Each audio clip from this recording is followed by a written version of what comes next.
The suburban street was a tapestry of familiarity, trimmed hedges, neatly parked cars, and the faint hum of early morning birdsong. But that serenity shattered as flashing red and blue lights pierced through the pre-dawn haze. Sirens wailed like banshees, their shrill cries slicing through the stillness. Neighbors stirred behind drawn curtains, peering out with wide eyes and whispered speculation.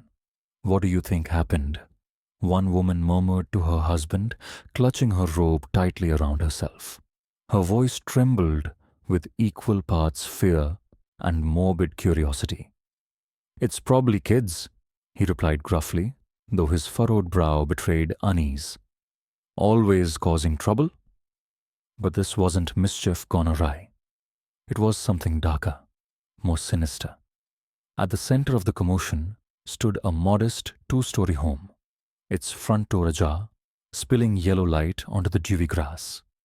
Police officers moved in and out, their faces grim, the movements deliberate. Inside, the living room told a story of violence frozen in time. Overturned furniture lay scattered like fallen soldiers on a battlefield.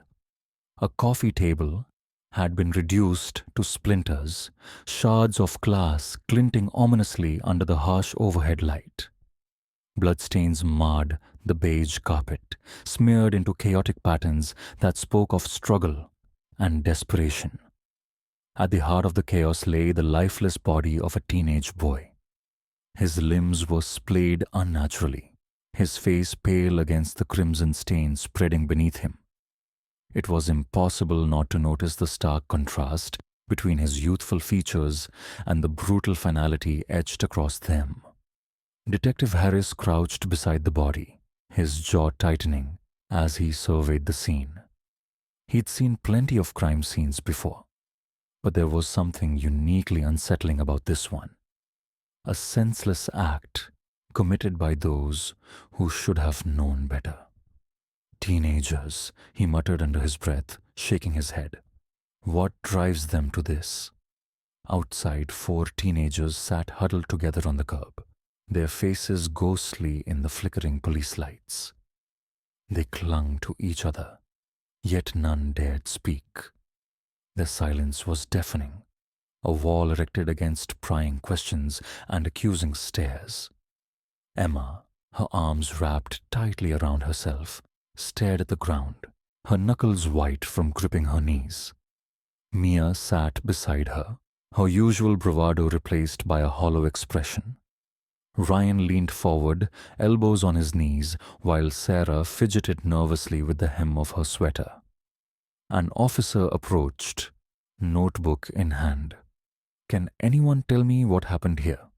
No response, just the sound of shallow breathing and the distant chirping of crickets. The officer tried again, his tone firmer. "We need answers, now." Still nothing. Only the weight of unspoken guilt hung heavy in the air. What secrets had driven these young lives to such a devastating end? What chain of events could transform an ordinary sleepover into a nightmarish tableau of blood and betrayal? Somewhere deep within the tangled web of relationships, emotions, and hidden motives lay the truth. A truth buried beneath layers of manipulation, jealousy, and rage. As Detective Harris surveyed the silent group, he couldn't shake the feeling that they weren't just witnesses. They were accomplices, bound together by a shared horror, too terrible to articulate. The question lingered, unanswered, but undeniable. How did innocence spiral so violently into murder? The blood-stained carpet seemed almost alive, its crimson tendrils reaching outward like fingers desperate to grasp the truth. Each overturned chair, each shard of broken glass whispered fragments of a story, waiting to be unraveled. Behind the facade of normalcy, the laughter, the movies, the late-night snacks, something darker had festered. Perhaps it began with a careless word, a fleeting glance, or a moment of vulnerability exploited without mercy. Whatever it was, it had grown unchecked until it consumed everything in its path. As dawn broke over the quiet neighborhood, casting long shadows across the crime scene, one thing became clear. Beneath the surface of innocence lurked a darkness no one saw coming. And now it demanded to be reckoned with. Emma sat alone at lunch, her tray untouched as she stared blankly at the chaos around her. The cafeteria buzzed with laughter and chatter, but it felt like static noise to her, a world she could see but never quite touch. Her parents' divorce had left an emptiness inside her, a void that no amount of studying or solitude seemed to fill. At school, Emma was invisible, not because she lacked intelligence or kindness, but because she didn't demand attention. She preferred books over parties, quiet corners over crowded hallways. But deep down, she craved connection, someone who would truly see her. "Why don't you ever sit with us?" Sarah asked one day, her voice tinged with pity. Emma shrugged, forcing a weak smile. "I'm fine here." But she wasn't fine. Loneliness clung to her like a second skin, whispering doubts into her ear every time she walked past groups of laughing classmates. Jake was everything Emma wasn't: confident, magnetic, effortlessly popular. He moved through life like he owned it, his charm disarming even the most skeptical teachers. To outsiders, he was the golden boy, the guy everyone wanted to know. But beneath the polished exterior lay a manipulative streak, subtle yet deliberate. He thrived on control, feeding off the reactions of others. Whether it was teasing a classmate until they laughed nervously or making flirtatious comments just to watch someone blush, Jake knew how to pull strings without leaving fingerprints. "Hey, Emma," he said one afternoon, sliding onto the bench across from her. His tone was casual, almost friendly. "You're always reading? What's so interesting about those old books anyway?" Emma blinked, startled by his sudden presence. "They make sense," she replied hesitantly. Jake smirked. "Makes sense? Sounds boring if you ask me." Her cheeks burned, but before she could respond, he leaned closer, lowering his voice. "You should come hang out with us sometime. You'd fit right in." It sounded like an invitation, but Emma couldn't shake the feeling it was more of a test, one she wasn't sure she wanted to pass. Mia used to be Emma's anchor, the one person who understood her quirks and insecurities. But lately, something had shifted. Mia's once playful rebellion had morphed into recklessness, fueled by a desperate need for validation. She dyed her hair jet black, started skipping classes, and spent hours scrolling through social media, searching for likes and comments like they were lifelines. Yet behind the bravado was a simmering resentment, especially toward Jake. "He thinks he's untouchable," Mia muttered bitterly during one of their rare conversations. Emma frowned. "What do you mean?" "Like you haven't noticed," Mia snapped, though her anger wasn't directed at Emma. "The way he toys with people, like we're all just pawns in his stupid game." Emma opened her mouth to reply, but Mia cut her off. "Forget it. You wouldn't get it."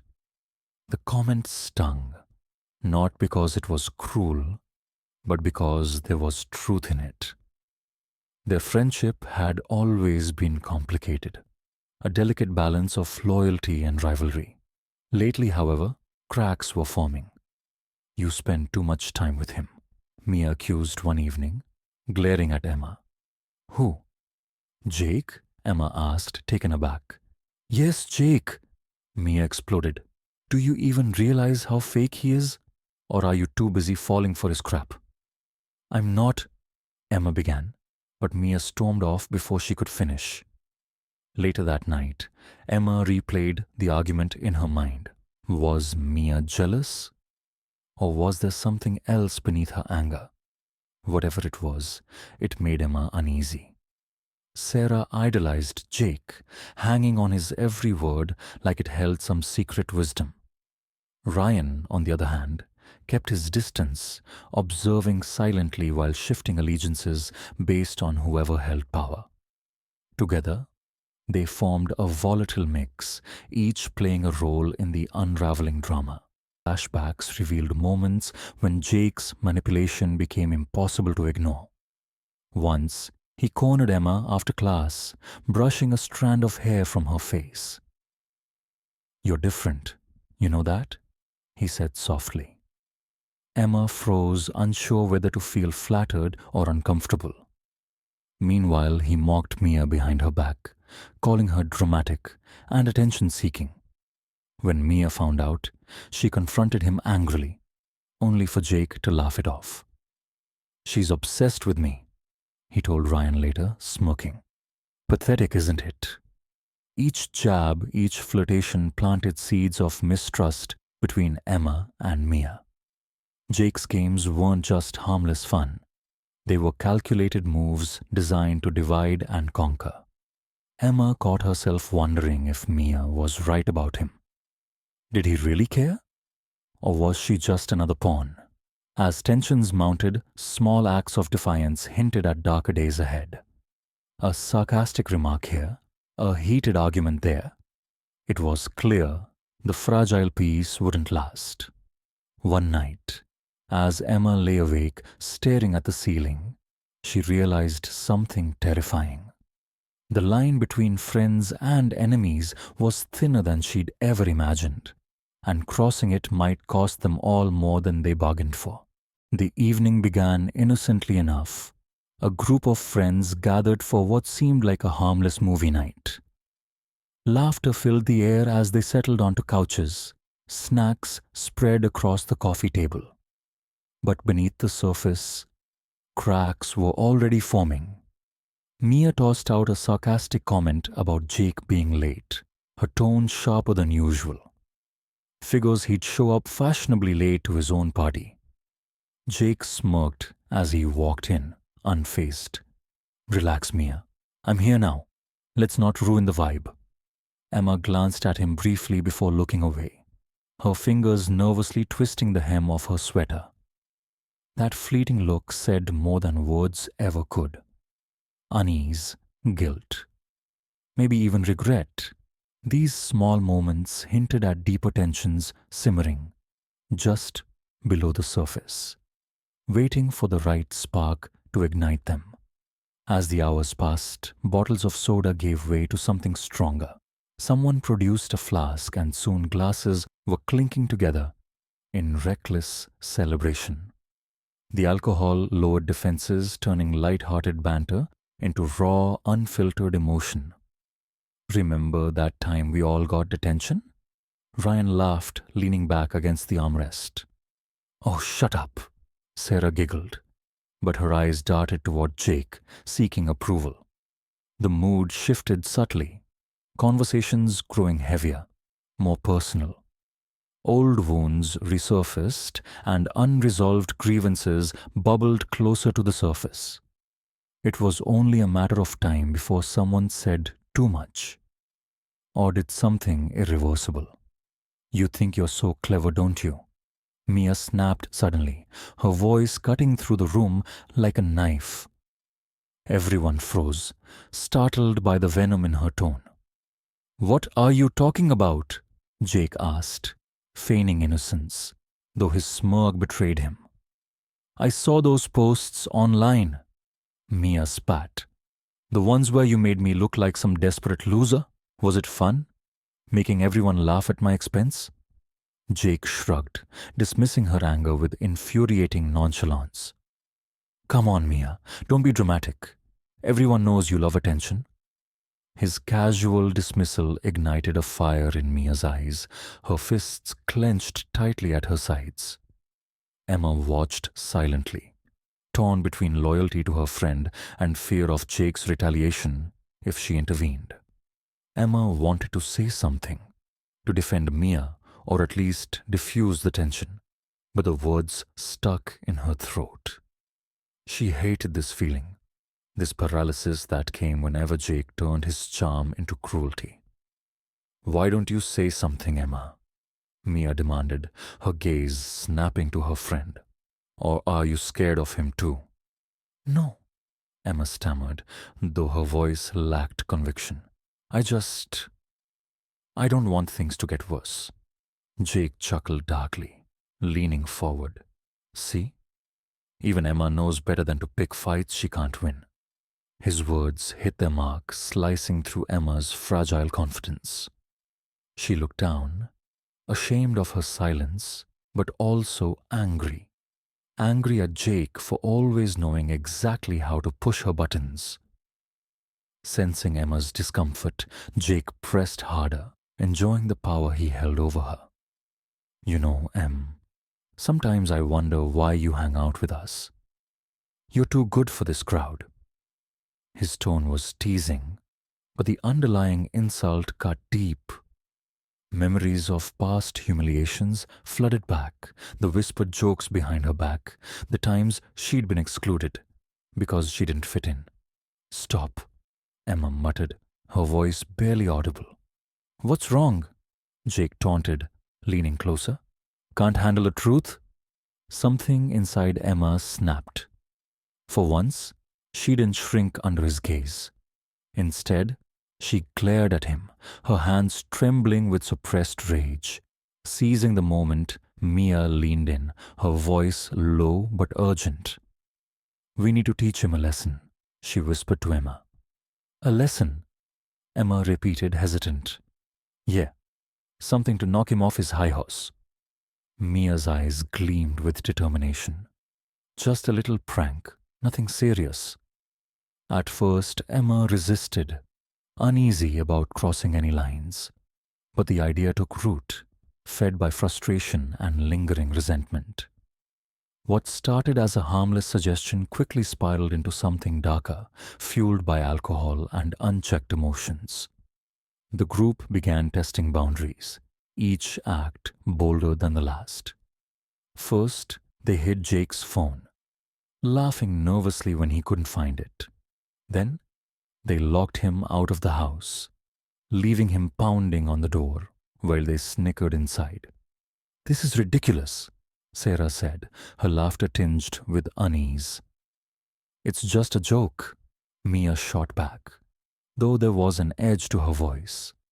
But the line between playful defiance and genuine hostility blurred with every passing minute. Each action pushed them further down a path they couldn't easily reverse. Tempers flared as accusations flew across the room. "You're acting crazy, Mia," Jake shouted, his earlier bravado replaced by irritation. "And you're a selfish jerk," Mia retorted, stepping closer until they were inches apart. Emma stood frozen, watching the confrontation escalate. Her heart raced as she realized how far things had gone and how powerless she felt to stop them. Ryan tried to intervene, but his attempt at peacemaking only added fuel to the fire. Voices rose, tempers boiled over, and the atmosphere became electric with unspoken threats. Every decision brought them closer to the edge, yet no one seemed willing or able to step back. "We should stop," Emma pleaded weakly, though her words fell on deaf ears. "No," Mia growled, her resolve hardening. "He deserves this," Jake sneered, goading her further. "Go ahead then. Show me what you've got." The challenge hung in the air, heavy with implication. Suspense coiled tighter around them, pulling them inexorably toward a moment that would change everything. Emma's mind raced, grappling with guilt and fear. They were standing on the precipice of disaster, and she knew, with chilling certainty, that whatever happened next would haunt them all forever. The argument had escalated into a shouting match, voices ricocheting off the walls like shrapnel.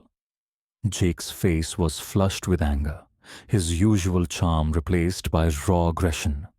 "You're pathetic," he spat at Mia, stepping closer until they were nearly nose to nose. Mia didn't back down. "And you're a coward," she shot back, her voice trembling but defiant. Emma watched helplessly as the tension reached its breaking point. Then it happened. Jake shoved Mia hard, sending her sprawling to the floor. The room fell silent except for the sound of Mia gasping for breath. "What the hell, Jake?" Ryan exclaimed, taking a step forward. But Jake ignored him, glaring down at Mia with unmasked contempt. No one moved, the shock of his sudden violence freezing them in place. Mia's eyes burned with fury as she scrambled to her feet. Her gaze landed on a heavy lamp sitting on the side table. Without hesitation, she grabbed it and swung with all her might. The dull thud echoed through the room as the base of the lamp connected with Jake's temple. He staggered backward, then collapsed onto the carpet, motionless. For a moment, no one spoke. They stared at Jake's body, their minds struggling to process what had just occurred. Is he breathing?" Sarah whispered, her voice barely audible. Emma knelt beside him, pressing 2 fingers against his neck. She shook her head slowly, her face pale. "I don't think so." Reality hit like a tidal wave. Mia dropped the lamp, her hands shaking violently. Oh my God, what have I done?" "We need to fix this," Ryan said urgently, pacing the room. "Now." Emma looked around, her thoughts racing. "Fix it? How do we even—" "No time for questions," Mia interrupted, already dragging Jake's body toward the couch. "Help me move him." They worked frantically, wiping away bloodstains and rearranging furniture to hide the signs of struggle. Each movement felt mechanical, driven by sheer panic rather than logic. "This isn't going to work," Emma muttered under her breath, her stomach churning. "It has to," Mia snapped, her voice cracking. Huddled together in the corner of the room, the group tried to piece together a story that would hold up under scrutiny. "He slipped and hit his head," Mia suggested, her tone desperate. "It was an accident."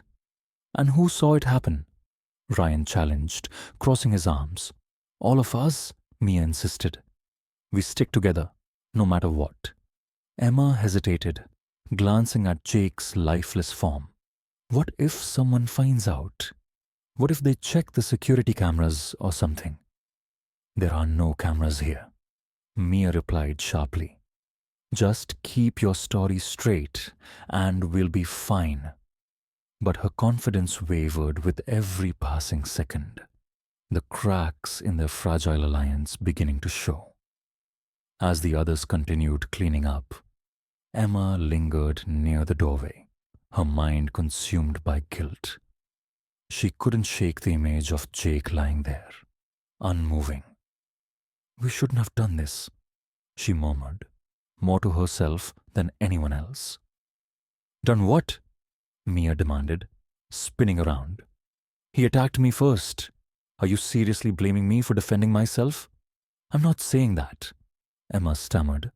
I don't know how much longer I can pretend everything's okay."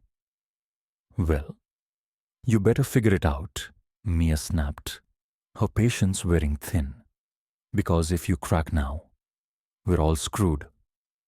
Emma swallowed hard, torn between loyalty to her friends and the crushing weight of her conscience. Outside, whispers spread among the neighbors. Mrs. Harper from across the street leaned over her fence, speaking to Mr. Lewis next door. "Did you hear those screams earlier?" she asked, her brow furrowed. "Sounded like someone was in trouble." Mr. Lewis nodded grimly. "Yeah, and I saw lights on late last night. Thought it was odd, but figured it was just kids being loud." Their concerns weren't isolated. Calls poured into the local police station, each report adding pressure to an already volatile situation. Detectives combed through the house, their trained eyes picking up details the teens had missed. Bloodstains smeared on the carpet fibers told a different story than the one they'd concocted. Fingerprints on the lamp matched Mia's perfectly. Then there were the deleted text messages recovered from Jake's phone. A trail of taunts and insults directed at Mia, along with cryptic exchanges hinting at deeper tensions within the group. The pieces don't add up, Detective Harris muttered, flipping through his notes. These kids are hiding something big. Forensic evidence painted a damning picture, leaving little room for doubt about what had transpired that night. Under interrogation, the group's united front began to crumble. "It wasn't my idea," Sarah blurted out, tears streaming down her face. "Mia made us do it." "Liar," Mia shouted, slamming her fists against the table. "You were right there with us." Ryan remained eerily quiet, his shifting gaze betraying his unease. When pressed, he admitted, "I thought it was just supposed to be a prank. I didn't know it would go this far." Emma sat silently, her guilt written plainly on her face. When asked directly, she finally broke down. "I wanted to stop it, but I was too scared." Betrayals surfaced one after another, unraveling the fragile web of lies they'd spun. As the investigation unfolded, the full weight of their actions settled over them like a suffocating blanket. Mia sat alone in her cell, replaying the events in her mind. Had she really believed striking Jake would solve anything? Or had she simply been blinded by rage? Emma lay awake at night, haunted by memories of Jake's final moments. She replayed every decision, wondering where things had gone wrong, and whether she could have stopped it. Ryan wrestled with guilt over his role in covering up the crime, while Sarah struggled to reconcile her idolization of Jake with the truth about his manipulative behavior. None of them could escape the reality of what they'd done. Their choices had shattered lives, not just Jake's, but their own as well. And as the legal proceedings loomed ahead, they knew there was no turning back. The irreversible nature of their crime hung heavy in the air, a grim reminder of how quickly innocence could spiral into tragedy. The arrests came swiftly. Each participant led away in handcuffs under the cold glare of flashing police lights. The media frenzy that followed painted them as both monsters and victims, a paradox that only deepened the public's fascination with their case. Mia bore the brunt of the legal reckoning. Prosecutors argued she was the mastermind behind the attack, citing her violent retaliation and leadership during the cover-up. Her lawyer pleaded self-defense, but the evidence told a damning story. Emma, however, received leniency for cooperating with investigators. She sat quietly in court, her testimony trembling yet resolute. "I didn't want it to go this far," she whispered, tears streaming down her face. "But I let it happen." Sentencing brought clarity and finality, but no one walked away unscathed. Months later, Emma still couldn't escape the weight of what she'd done, or failed to do. Sleep eluded her, replaced by vivid nightmares where Jake's voice echoed accusingly. By day, flashbacks haunted her every move, turning ordinary moments into triggers. She withdrew from friends, family, even school. Her once bright eyes dulled, weighed down by survivors' guilt and PTSD. Therapy sessions offered little relief. The therapist's reassurances felt hollow against the relentless tide of shame. "Why did I stay silent?" she asked herself over and over, staring at her reflection in the mirror. But there were no answers, only regret. Emma tried reaching out to Mia after sentencing, hoping to salvage some semblance of their friendship. They met in a sterile visiting room, separated by thick glass. "I thought we could fix this together," Emma said softly, clutching the phone receiver. Mia laughed bitterly, shaking her head. "Fix it? There's nothing left to fix him. We're not who we used to be." Her words stung, but they weren't wrong. Too much had happened between them. Too many secrets. Too much pain. Their bond, once unbreakable, now lay shattered beyond repair. As Emma walked away from the prison, she realized something painful. Forgiveness might never come. Not from others, and certainly not from herself. Jake's parents appeared on local news channels, their grief raw and unfiltered. His mother clutched a framed photo of him, her voice breaking as she spoke. "He was just a boy," she sobbed. "He didn't deserve this." To the public, Jake became a symbol of innocence lost, a victim whose life had been cruelly cut short. Yet whispers persisted about his manipulative tendencies, his knack for exploiting vulnerabilities. The disconnect between these narratives sparked heated debates. Was Jake truly blameless, or had his actions contributed to his demise? For his family, though, such questions mattered little. All they wanted was closure and justice. The community fractured along fault lines drawn by sympathy and outrage. Some rallied behind the teens, pointing to their troubled upbringings and the pressures of adolescence. "They made mistakes, yes," one neighbor argued during a town hall meeting. "But they're kids. Kids who got caught up in something bigger than themselves." Others dismissed these arguments outright.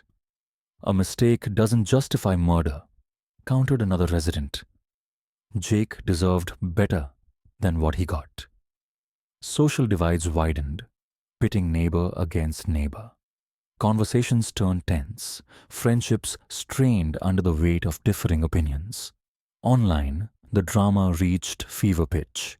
Private messages exchanged between the teens surfaced, exposing hidden resentments and incriminating exchanges.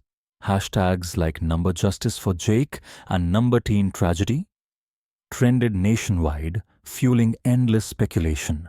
"Mia's always been trouble," one anonymous commenter wrote beneath a viral post. "She ruined everything." Others defended her, citing Jake's bullying behavior. "He pushed her too far," someone else replied. "What would you have done?" The digital spotlight intensified the scrutiny, complicating any chance of healing. Every comment, every share felt like salt poured into an open wound. In the end, sentences were handed down, but satisfaction remained elusive. Mia faced years behind bars, while Emma served community service and mandatory counseling. Ryan and Sarah received probation, their roles deemed less culpable. Yet lingering questions persisted. Had justice been served? Or had the system merely assigned blame without addressing the deeper issues at play? Detective Harris reflected on this as he closed the case file. "These kids weren't born bad," he murmured to himself. "They were shaped by circumstances none of us fully understand." Society grappled with the same dilemma, torn between accountability and compassion. In the end, all that remained was the haunting reminder of how easily innocence could spiral into tragedy, and how fragile the line between right and wrong truly was. Human connections, once thought unbreakable, proved devastatingly fragile under the weight of betrayal and unchecked emotions. Emma's fractured friendship with Mia served as a stark reminder of how quickly trust could shatter when tested by jealousy and revenge. The group's shared history, laughter, secrets, late-night confessions had been reduced to ashes, consumed by rage and poor decisions. What began as harmless banter ended in tragedy, leaving behind scars that would never fully heal. Relationships, like glass, were beautiful but brittle. One misstep could destroy them forever. Jake's manipulation cast a long shadow over the events that unfolded. He thrived on control, exploiting vulnerabilities for his amusement without considering the consequences. His charm masked cruelty, making it easier to justify his actions, even as they drove others to their breaking points. Mia's resentment, Emma's insecurity, Ryan's shifting loyalties all stemmed from Jake's calculated games. Being manipulated left wounds deeper than any physical blow, eroding self-worth and pushing people toward destructive paths. It was a chilling testament to how easily someone could be swayed when pushed too far. Innocence wasn't something you lost all at once. It slipped away quietly, stolen piece by piece through careless words and reckless choices. For Emma, the memory of staying silent haunted her most.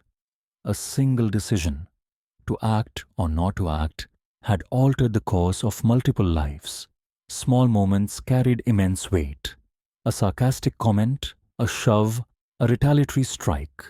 Each choice rippled outward, creating waves of irreversible consequences. Morality, when tested, demanded courage, and failure to rise to the challenge came at a cost no one could anticipate. As the dust settled, one truth remained undeniable. Even the smallest choices could lead to irreversible outcomes. The story of Jake, Mia, Emma, and the others stood as both a cautionary tale and a mirror reflecting universal truths about human fallibility. People aren't born bad, Detective Harris mused during a quiet moment, but they're shaped by the choices they make and the ones they don't. The haunting reminder lingered in the air, urging readers to reflect on their own lives. How many relationships had been damaged by pride? How many opportunities for kindness had been squandered? And how often did unchecked emotions spiral into something far darker than intended? The answers weren't easy, but neither were the lessons learned.